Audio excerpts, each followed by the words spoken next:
Good afternoon, and I want to say a special thank you to the conference for allowing me to make this happen virtually. I'm sorry that I couldn't be there today, but my mother always say, man appoints and God disappoints. And because of a medical issue, I was literally banned from traveling. I could not get on a plane. It was a matter of life or death with my breath, my lungs. Anyhow, I'm happy to be here. But let me also preface by saying that in a lot of the early drafts of publications on the conference, it has addressed me as Dr. Rhoma Spencer. Nowhere in any of my communications to the conference have I ever said that I have a PhD or I am to be addressed as Dr. Rhoma Spencer. I am no doctor, probably a bush doctor, witch doctor even, but never a doctor with a PhD. All right, so I hope that I'm going forward with all publications with regards to this conference, have me addressed as Rhoma Spencer. I've been a theater practitioner for well over 4 decades. I have a master's in fine arts. I am not a PhD or about PhD. Okay, thank you. And allow me to share my screen with you.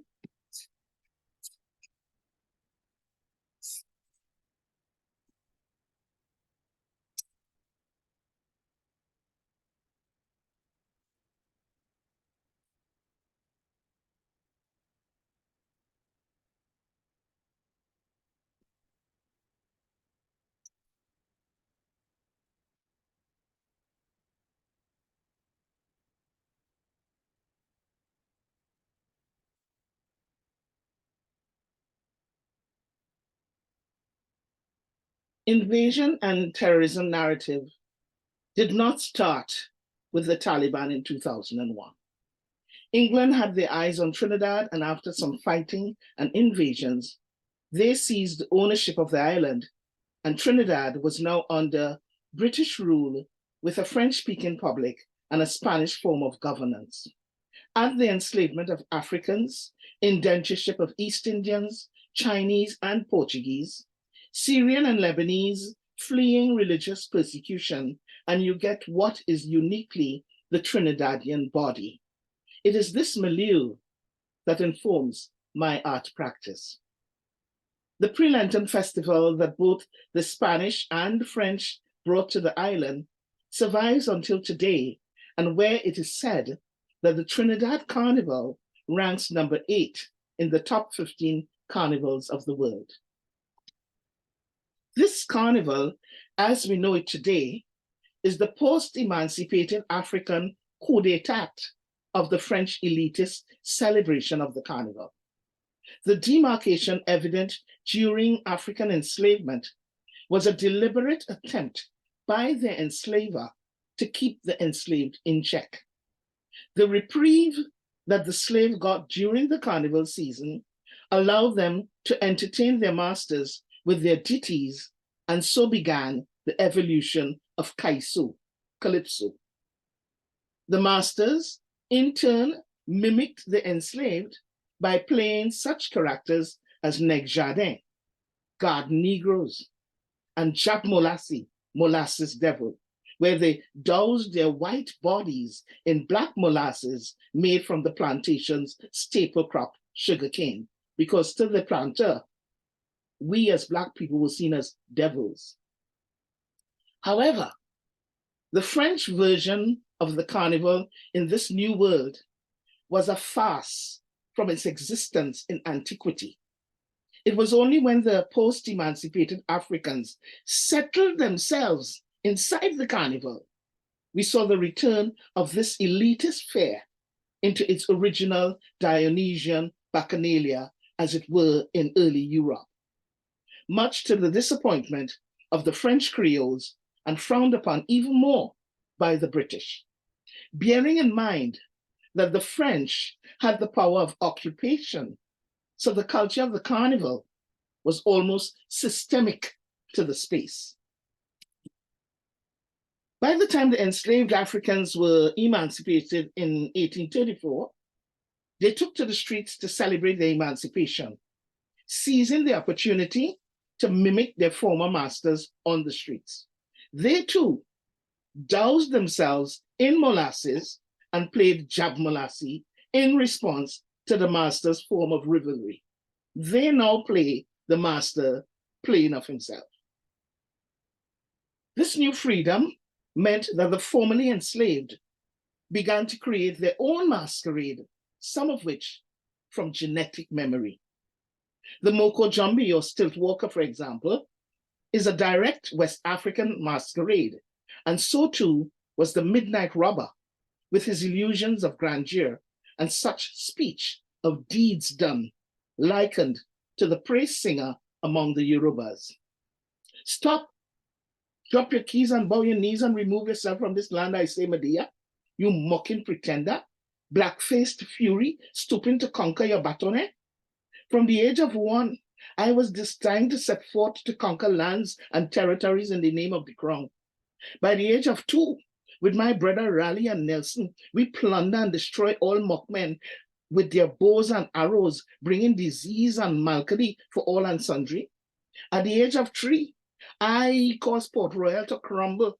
By the age of 5, I was wanted by the CIA, the FBI, Scotland Yard, and the KGB.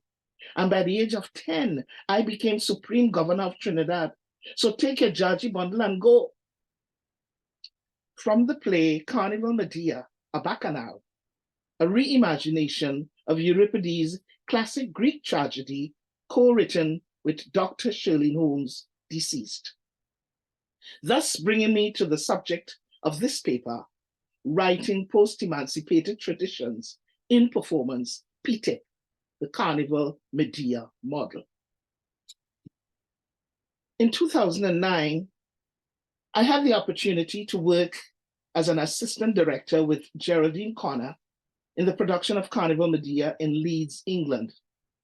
In this musical, Connor reimagines Handel's Messiah, using the Trinidad Carnival as a theatrical style in the presentation of the production. The production concerned itself with the spectacular costuming of its characters, and as such, it became a theatrical spectacle. It was enough to inspire our Carnival Medea, taking a classical Greek text and giving it a carnivalesque treatment.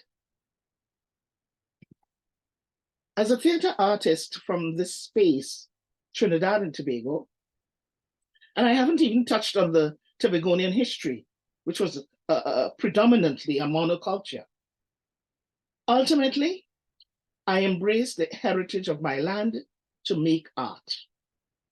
The African, Indian, Spanish, French, Portuguese, Chinese, Trinidadian manifestations are all mine to explore on stage, both as a playwright and a director. By no means am I appropriating anyone's culture to do so. The new narrative purported by some when you step out of your culture to engage with another culture. In this retelling of Medea, the play becomes one big calypso, the music of the carnival season. Suffice it to say that it could not be a soca song, as this genre has limited story in its composition and depends largely on a hook and a lot of repetition. I was more concerned with making the carnival a theatrical device, so references to ancient calypso texts find its way in the dialogue of some of the characters. Like, for example, Jason tells Medea, so you rant and rave and misbehave, get on bad in the people place, is a line straight out of a David Ruthers calypso, or in the classic calypso Graf Zeppelin by Attila the Hun. There was a rumbling and a tumbling in the atmosphere as the messenger brings news of the death of Jason's bride. Euripides' characters are likened to traditional Trinidad mask characters based on that particular character's idiosyncrasy in the play. They are given life similar to the plays of Felix Edinburgh, where the Jamet, the Pierrot Grenade, Dame Lorraine, Baby Doll are all living beings with their own individual arc, informed by their traditional play, pomp, and circumstance. However, in this Trinbagonian Medea, the usual a woman's scorned story that is oftentimes connected to the play's premise disappears, choosing instead the Orishas of Shango, Ogun, and Oshun as the conflict in Medea's head, whether she kills or not kill her children. The choice of these Orishas was inevitable, as according to the Yoruba myth, Shango takes Oshun away from Ogun and makes her his wife. As a result, both Orishas are forever in war with each other for the love of Oshun. And it is Oshun, the Orisha of love and sensuality, who habitually intervenes in the physical altercations to prevent potential war and massacre between the warring Orishas. When Trinidadian theatre scholar Dr. Eric Hill looked to the Trinidad Carnival as a mandate for a national theatre, it was met with grave criticism from St. Lucian playwright and Nobel laureate Derek Walcott. He insists that the Carnival has no dramatic sequence, conflict, suspense, or denouement.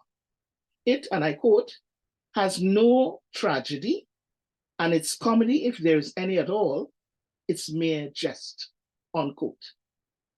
But what Walcott was not seeing, as Tony Hall did in How to Extrapolate from the Carnival, making it a performance model, a theatrical device even, and so extending Hill's scholarship around Carnival as a mandate for a national theatre. The Nigerian theatre scholar and professor Kole Omotoso offers that, and I quote, the implantation of the various races in the Caribbean and the exclusive practice of their different rituals and festivals, the visiting of the Caribbean by foreign, mainly English theatre companies, the first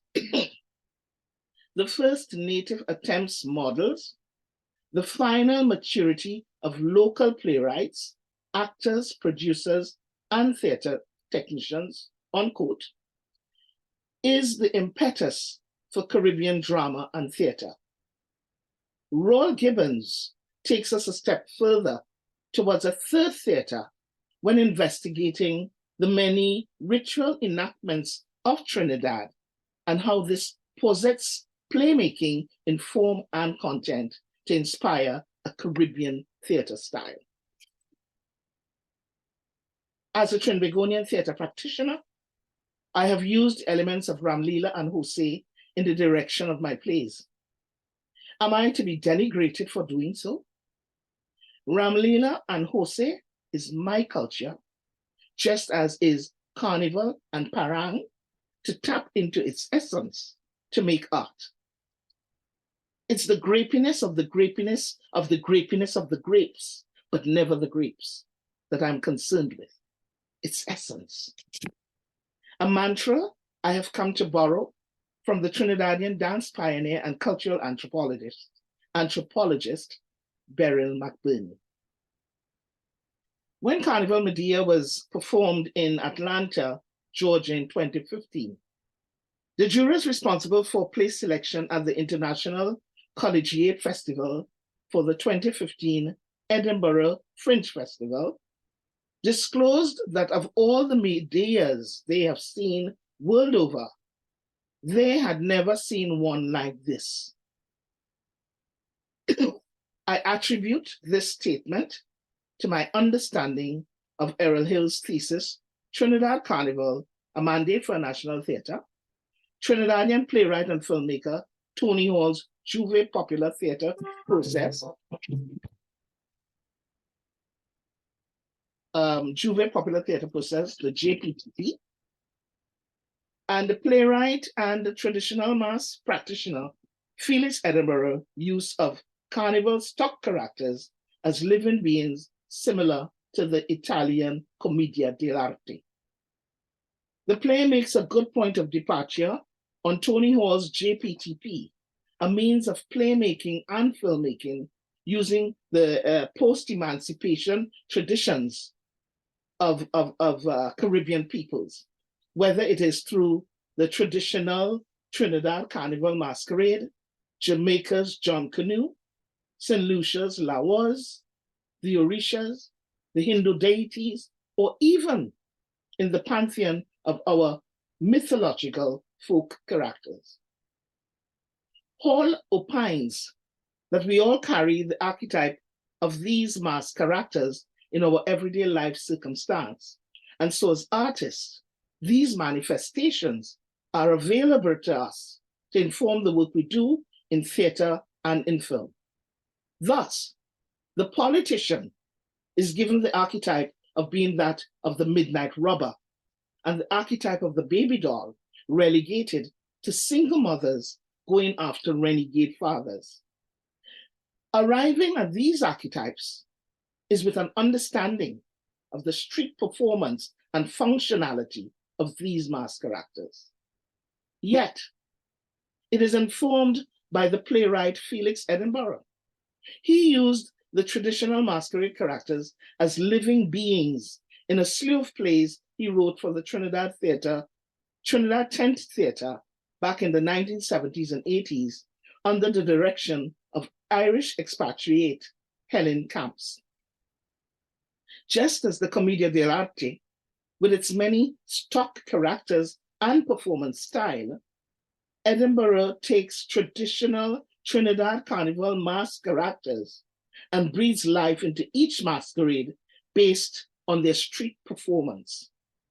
By doing so, we now have a pantheon of stock masked characters and their performance style for the theatre. In utilizing Hall's technique on Carnival Medea, I chose to use the Orishas and the traditional Trinidad masked characters as archetypes, operating both on a spiritual level of the Yoruba gods and at the carnal level of the Carnival masked characters.